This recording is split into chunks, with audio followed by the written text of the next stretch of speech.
Hello guys, Termex back with another Throne of Liberty video. Today, we're finally going to be going over the damage cycle and my keybinds for the crossbow dagger build. I've made pretty much every guide I can with this build, but this is the final thing, kind of telling you guys the synergies. And for you little lazy bones out there that don't want to read the abilities and you just want to know what abilities to do in what order, this video is also for you. So the first thing I think we should go over is keybinds, because everybody asks about that. If you look at the very bottom, you could see that my buttons are a little bit different than before, and 7 is actually messed up as we speak. Alright, that is fixed. But the first thing we're going to do is you're going to go into your settings for this game. First thing you're going to go to is controls under the first gameplay tab, and you're going to turn on Q skills. Why do you want this? This also combats server lag if you're on a East Coast server but you live on the West Coast, or if you just have high ping because your internet's not great, but it also helps the normal players as well. Now the best way to show this off is I'm going to activate my R, which locks me into an animation, and I'm going to click E to activate my poison. So if I click R and then E, you see E has a border around it. I'm not touching my keyboard,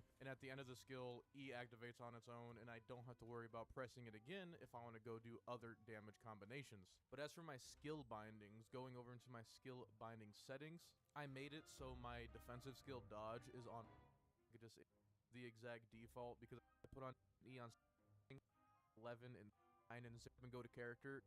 Party member animations, select targets to show skill effects, only do show party member animations. The reason you want that is because if you don't, you're going to see hundreds of players, fireballs, AoEs, projectiles, you're just going to lag everywhere. Mortal Mark, which is going to be my one in this instance, is going to be our opener every single time before we do burst damage, because we will get more damage from doing.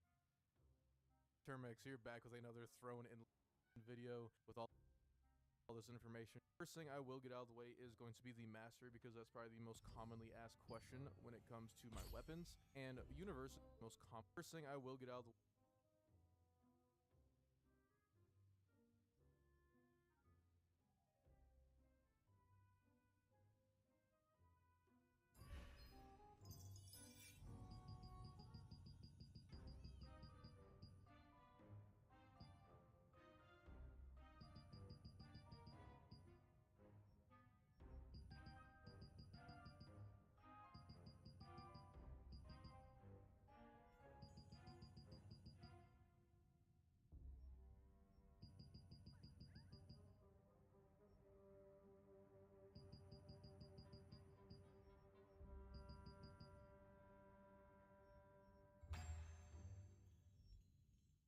is going to be the mastery, because that's probably the most commonly asked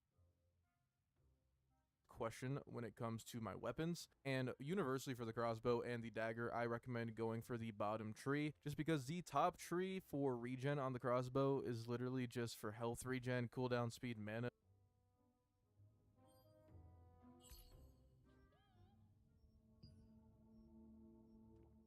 efficiency, nothing really too amazing in my opinion. And you go over into the move, I would actually put this as your second best and the second one that I would go for, because over into the move in the second you have hit chance, mana to increase just range crossbow combo. Now, the main things you want to be using on dagger when it comes to the crossbow build is going to be Shadow Strike, Inject Venom, maybe Ankle Strike, Camouflage Cloak, and then Phantom Smokescreen, maybe Fatal Stigma. If you're going to be doing PvP, I would recommend the skill distance increase and the bind duration. Shadow Escape, I would actually kind of recommend if it's more of your playstyle. This allows you to dash to the target, chain them, recast, and then go back to where you chain them. But I like to use this as something to get through bosses. So in certain mechanics in dungeons, and the boss is going to do like an AoE or a cone ability, if I click this, I instantly teleport behind the boss, which is something I personally love doing, and it just makes it a whole lot more maneuverable of a build. But having more range allows you to cast this from a safer distance, but also allows you to go on to people running away from a longer distance, because if people are running away from you, and you could cast it for the passives in the dagger tree to take more effect. For example, there's a having towards not needed at all. It's just a waste of a DPS slot. But if you're playing group PvP, 3 is Cloak, your most important ability in the entire game. Get the duration increase and the bonus CC immunity. The CC immunity allows you to be immune to weak, stun, petrification, sleep, silence, terror, bind, all the above for 3 seconds. Useful, but it's 1 second longer.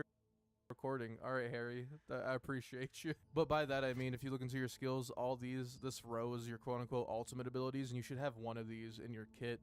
That count to 4, and then over here, damage increase, you get 20% more damage, but the cooldown is longer. But the thing about this is you do so much more damage, and the cooldown is based. Now this does cost 10, which is kind of spendy, but that allows great synergy because you could also do consecutive use and get a little bit of movement.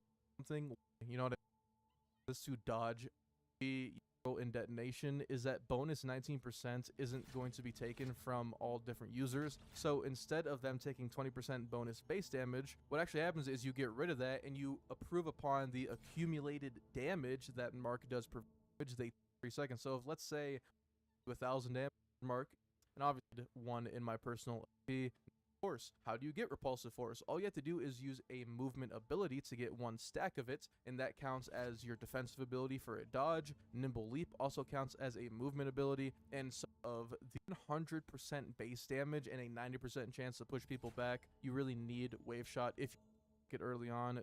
Back, you really need wave shot if you're going to be using recoil shot to begin with. Multi-shot, I'm not the biggest fan of it anymore, though I did like it early on. The only one that's good is collision shot, as it guarantees a pushback, mainly only used in PvP. Selfless diffusion is great, and I do recommend you get the health concentration recovery, as this will give you a little bit of health recovery and allows you to avoid burst. What do I mean by that? If you press this and somebody does a burst ability for 1 second, heal off of, be quick. Leap, if you're using the right movement speed. Currently testing mother heavy 1, but if you want to do more damage, it doesn't really matter all that much because we have mana exchange, and you're going to want skill enhance effect.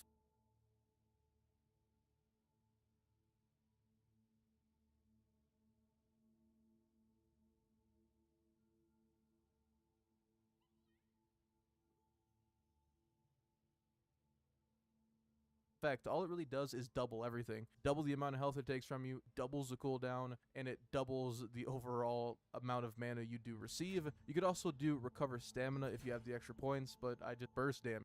Skill worth anything in my opinion. Plus it does do some AoE damage, which this class severely lacks if you don't have your Annihilation Barrage Shot. Now traditionally this is just normal Barrage Shot, but Annihilation allows you to spin in circles. If you've seen all the crossbow players when they spin in circles, spin to win, this is the ability right here. Now Gale will stack every time you hit, and once it hits 10 stacks it will explode doing AoE damage, and since you're spinning doing 16, you could probably, if you're going for a crit weaken build, and to be honest, right or wrong answer with weak point, then whatever. The thing about Wind Snatcher is when you activate Wind Snatcher, you get a bunch of attacks and then do Wind Snatcher, and it'll guarantee damages. Nature's Power, using a mobility or movement skill, increases your bonus damage by 20 and skill damage for 3 seconds. Another one is Bullseye, basically stacking up critical damage and skill damage boost based on the amount of times you attack.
The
a target.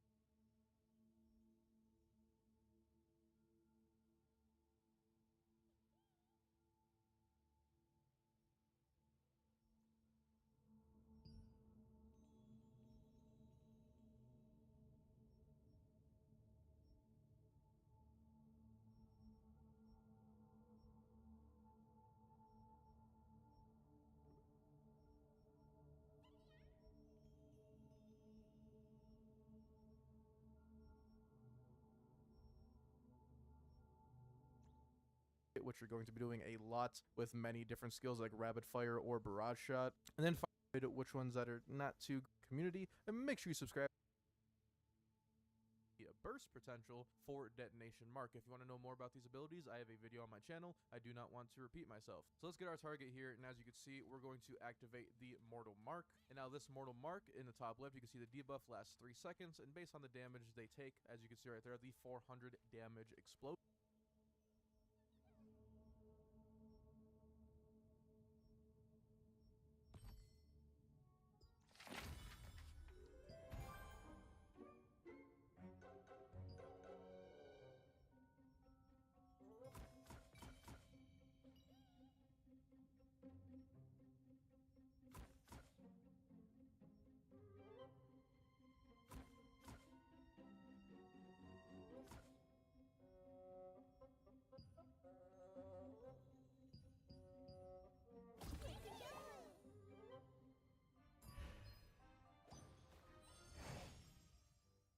Now this mechanic is going to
be very important to recognize because you want to do the most amount of burst damage during that period. So what I would recommend is actually activate your Q and your E in my instance, which is your Selfless Diffusion and your Activate Poison. Selfless Diffusion is going to give us a higher offhand attack chance, basically guaranteed, and then Poison is going to give us a damage over time effect while weakening the target's armor based on my build. So in this instance, we want to activate Diffusion, Poison, Mark, and that will be our starter. That is your starter, that is your prep. You're basically preparing to do your damage combo. So just to see what that looks like, Q, E, 1, and then you're going to do your burst. Remember last time we did around 460 on the explosion, now we just did 625 on the same explosion, and we're not even doing any of our damage abilities yet. This is just raw potential from doing what we're doing. Now, the next thing that we're going to be doing is adding some damage onto that, and what we're going to do with that in the easiest way possible is going to be rapid fire. The rapid fire nimble leap interaction. So if you look at my 2 ability, which is rapid fire, and nimble leap, which is my 3 ability, every time I activate rapid fire, it will go on a cooldown like every other skill in the game, but if I dash with nimble leap, based on our specializations, it will instantly give me back rapid fire. So what we're going to do is the same Selfless Diffusion, Poison, Mortal Mark, but this time we're going to go into the rapid fire, nimble leap combo and do as much DPS as we can in that short 3-second period to see how much better the Mortal Mark explosion actually is. Remember, the first time around was 400 damage, that time around was around 620, 630. Let's see what we could do with this combo.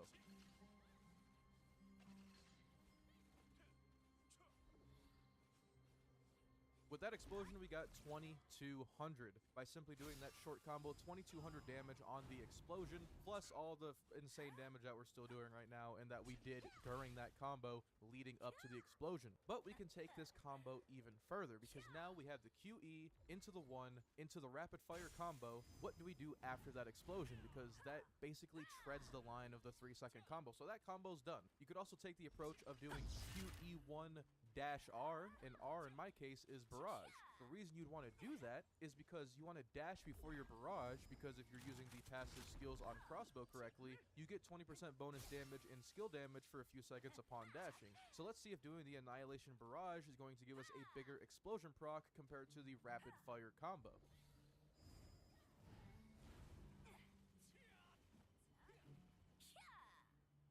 3,131 damage onto the target dummy. So yes, that did do more damage than our rapid fire combo, and arguably it was a whole lot faster. Though you don't want to always use that depending on the situation, but that is the perfect scenario, allowing you to do the most amount of damage. But now you have to remember, in all these combos I'm showing so far, we are not incorporating Nature's Protest. Nature's Protest is going to be your imbuement skill in this game that allows you to change the elements of which you deal. You could deal frost damage, flame damage, gale, or even lightning. Lightning will have the most damage possible, and it does chain if enemies are wet. It is going to chain in this case right here because we are with the target dummies and it is raining, so it will chain. But let's activate that really quick, and as you can see, we're going to be chaining to other targets and we're going to be doing bonus damage. Let's do the original combo as before, the QE mark into our rapid fire evade combo, and see if we hit for more than the 2,100 we traditionally did.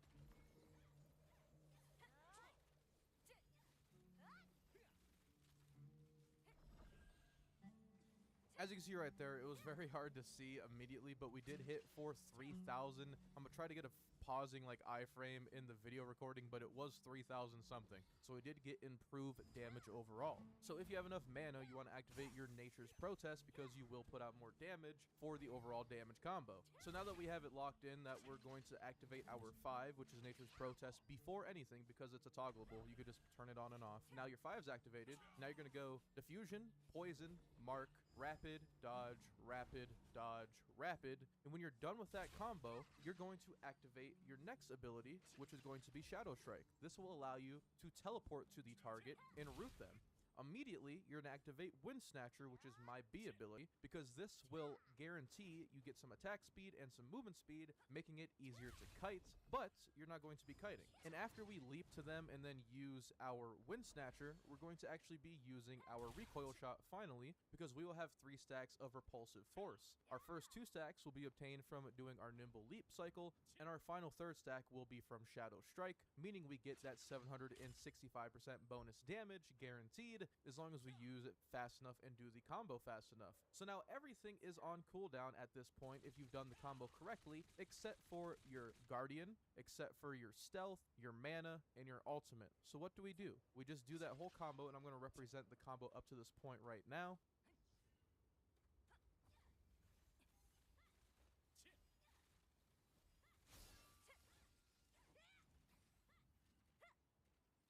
So now that we are at that point with the combo, and I swear that is a lot harder to do than it is to show you guys. I'm not going to front. It took me about 3 times to perfectly do that. Now, we only have our Merciless Storm, our Invisibility, our Guardian, and our Mana Conversion skill, which gives us more mana. In that case, only use your Mana Conversion if your health clarifies it. Like if you're low on health and you're low on mana, don't use it. You're going to get yourself killed. Put that on the back burner. Your Invisibility, it's a survival. Put it on the back burner. Don't really need the guaranteed crit from it, so that just leaves you with your spin to win. I would argue, if you're using the proper Guardian, which I highly recommend, which is Elowin, when you summon, you will basically do a Grasping Vines if you ever played New World, where you root everybody around you at a 80% chance. But the great thing about this, anyone affected by a bind, movement speed reduction, you get increased critical hit chance on all your range attacks, which makes you do a crap ton of damage. Plus, you could bind people through multiple means. You slow people with your Wind Catcher ability. You bind people with this ability right here, your Shadow Strike. You have many different ways of doing so, and that is when I recommend you pop your Guardian and then spin to win, because if you pop your Guardian, It's an AoE. You're rooting people within that AoE, and then you could just spin to win, and all your cooldowns for the cycle will be out of it by then. Just to show you what that looks like, I'll show you what the rooting and then spin to win is. Summon your Guardian. They're rooted. You spin to win. You hit a lot more crits, and you're doing a crap ton more damage. And then by then, you can go back into your previous combo. Your mark, shoot, dash, teleport, wind snatcher, 4. And then if you're low on mana like I am now, use up your mana. You need to survive. You're getting targeted. Boss has aggro. There's a sword and board on you. Click your...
Your invisibility and your mana are only used situationally. You do not need to use these consistently every time within your cycle just because you have them off of cooldown. Don't get into the habit of pressing all your buttons just for the sake of pressing your buttons. But I hope that combo and showing this really helped you guys with the whole keybind stuff and knowing which abilities function with each other properly. And if you did enjoy this video, make sure you hit the like button down below as it does spread out my content to more people in the Throne and Liberty community. And don't forget to subscribe so you don't miss out on another video from me, guys. If you have any other video ideas, I am here to help you. Let me know in the comments down below, and I'll see you all later. Hello, guys. It's Termex here.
from the ruins of terrain always gives me the creeps.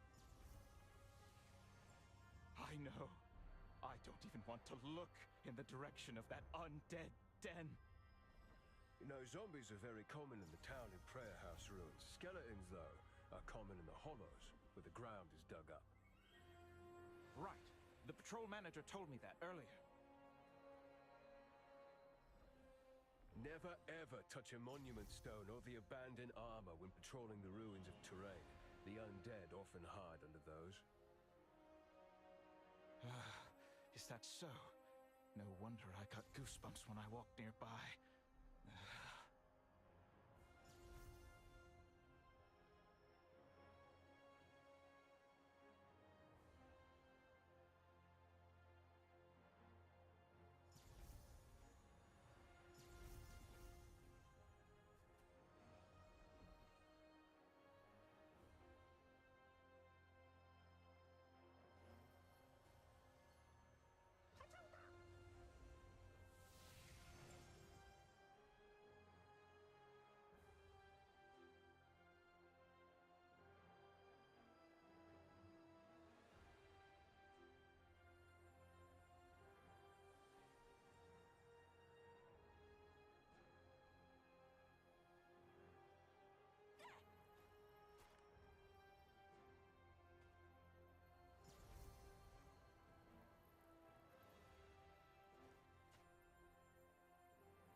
That wind from the ruins of terrain always gives me the creeps. I know. I don't even want to look in the direction of that undead den. You know, zombies are very common in the town and prayer house ruins. Skeletons, though, are common in the hollows, where the ground is dug up. Right. The patrol manager told me that earlier. Never ever touch a monument stone or the abandoned armor when patrolling the ruins of terrain. The undead often hide under those. Is that so? No wonder I got goosebumps when I walked nearby.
to look in the direction of that undead den.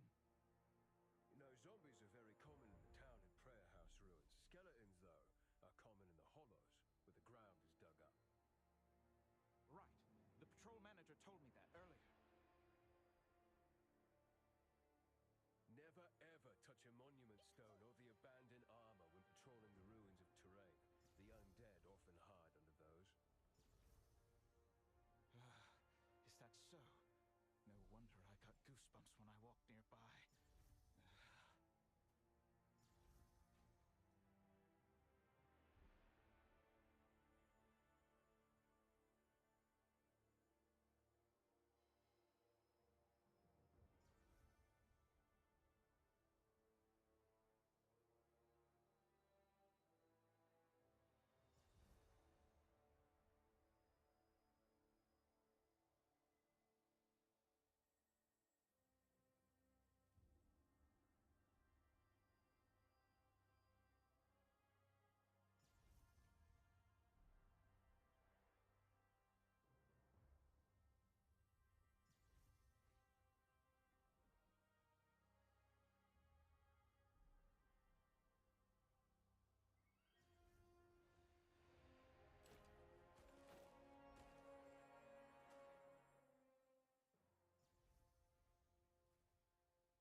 That wind from the ruins of terrain always gives me the creeps.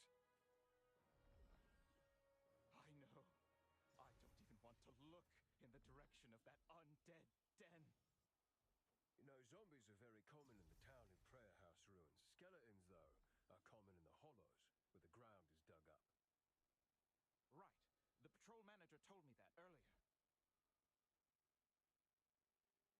Never ever touch a monument stone or the abandoned armor when patrolling the ruins of terrain. The undead often hide under those. Is that so? No wonder I got goosebumps when I walked nearby.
look in the direction of that undead den. You know, zombies are very common in the town and prayer house ruins. Skeletons, though, are common in the hollows, where the ground is dug up. Right. The patrol manager told me that earlier. Never ever touch a monument stone or the abandoned armor when patrolling the ruins of terrain. The undead often hide under those. Is that so? No wonder I got goosebumps when I walked nearby.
That wind from the ruins of terrain always gives me the creeps. I know. I don't even want to look in the direction of that